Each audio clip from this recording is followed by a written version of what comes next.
Alicia Alexi, and welcome back to my channel. I make GBS related content and just things related to all things me. So stick around for the rest of this video.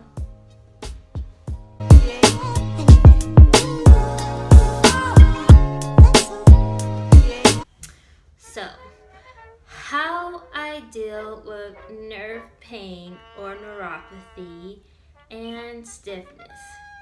Let me tell you, it's been trial and error, more error than anything. But I'm gonna share with you how I deal with it, how I manage it. In the beginning, it was terrible. Now it doesn't have me crying and screaming, which is a vast improvement. The nerve pain that I experience, first and foremost, is the result of the GBS, my autoimmune disease attacking my nerve endings of my nerve cells, thus damaging them, and the result is extreme nerve pain. How can I describe my nerve pain? Let me paint you a little picture, an analogy, or whatnot. It feels like someone mixed in hot Tabasco, red hot candy, hot Cheetos, Takis, the most hottest flavor heat of red pepper ever, mixed it all together, put it in a syringe, and inserted it into the bottom of my legs, or my feet rather. Now, when I started experiencing nerve pain, it wasn't initially the first symptoms I was experiencing, mostly numbness, tingleness, muscle weakness. We got it. Watch my GBS experience video if you wanna, or whatever, to find out more. But also, one thing that can characterize nerve pain is the burning sensation, which I just described, and I just painted that visual for you. So, and in the hospital, they rate your pain from the scale of 0 to 10. Most of the time, the pain was at a 10, surpassing that 10, in my opinion. So it's probably the most excruciating pain I've ever experienced in my life. I'll make another video about this in detail, but once I was released from the hospital, I started in-home health with physical therapy, occupational therapy, and I had a nurse to monitor my pain levels and everything.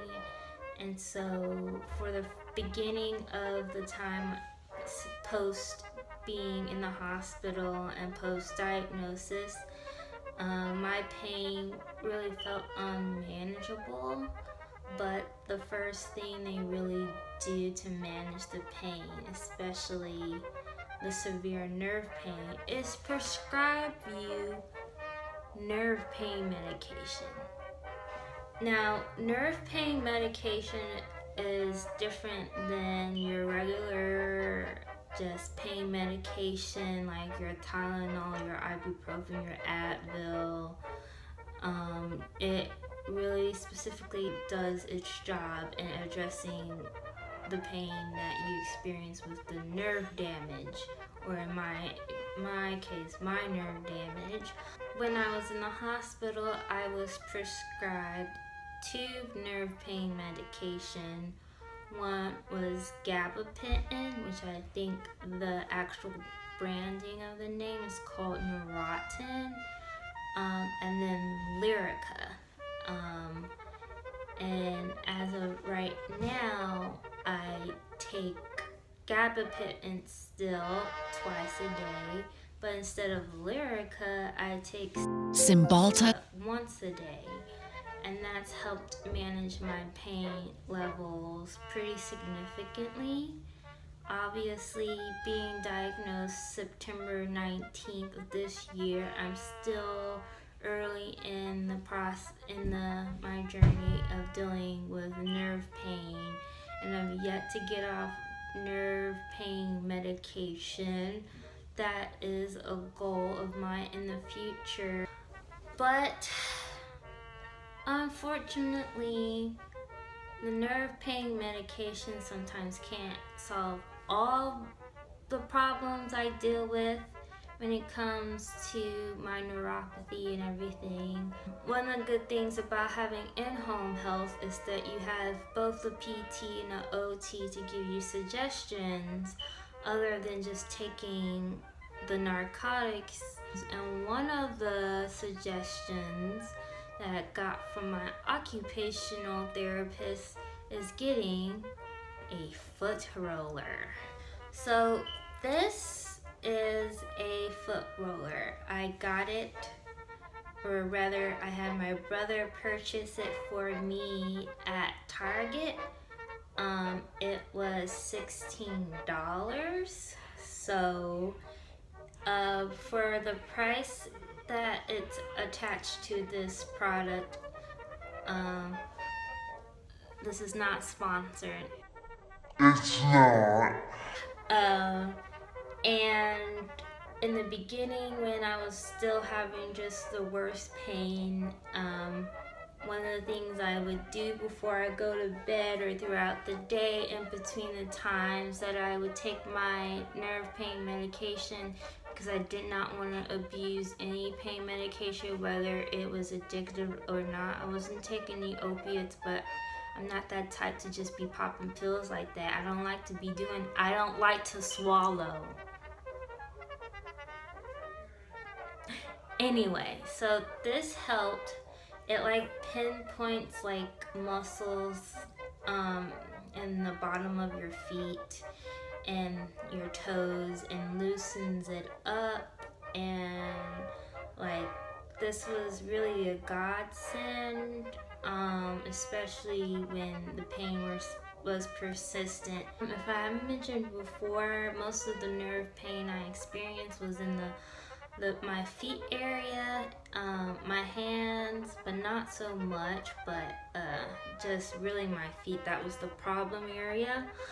Another thing that my physical therapist taught me was to do foot exercises or like foot yoga, and I'm not going to demonstrate. I mean, I could, but my baby, they haven't been. I ain't get no pedicure, so I ain't showing you my feet, and this is not a foot fetish channel, so I'm not trying to draw that crowd in either, so unless they paying, because I like money. Another thing that I do to manage my pain, my nerve pain, is to wear comfortable clothing, but I notice with my GBS, I can't really wear anything that's constricting, because that really activates my nerve pain and can cause flare-ups. Let me show you what I wear, especially for the nerve pain concentrated in my feet. Ta-da! My clown shoes. Just kidding. These are, if you can tell, Crocs. I was never a Crocs wearing person. I'm 25, if you all want to know, but like when I was in middle school, they were super popular, and you associate Crocs with like douchey guys with their rich parents who wear like Aeropostale or Abercrombie, had those like sweatshirts and like whatever, like mini mansions in the suburbs. I don't know.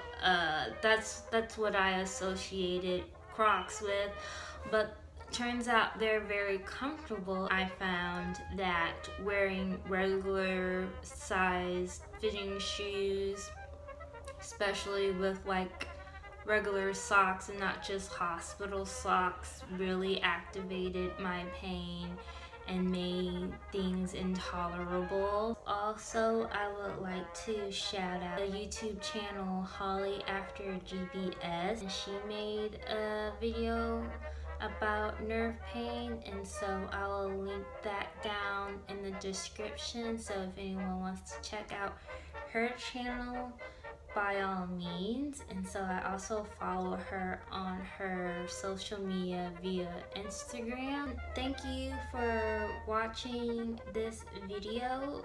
Please like and subscribe, hit the thumbs up. Sorry, this is my thumb. Sorry for the dumb thumb. We're working on it. Share it with people who you think would benefit from this face and vocal performance. Come back next week, and thanks for watching.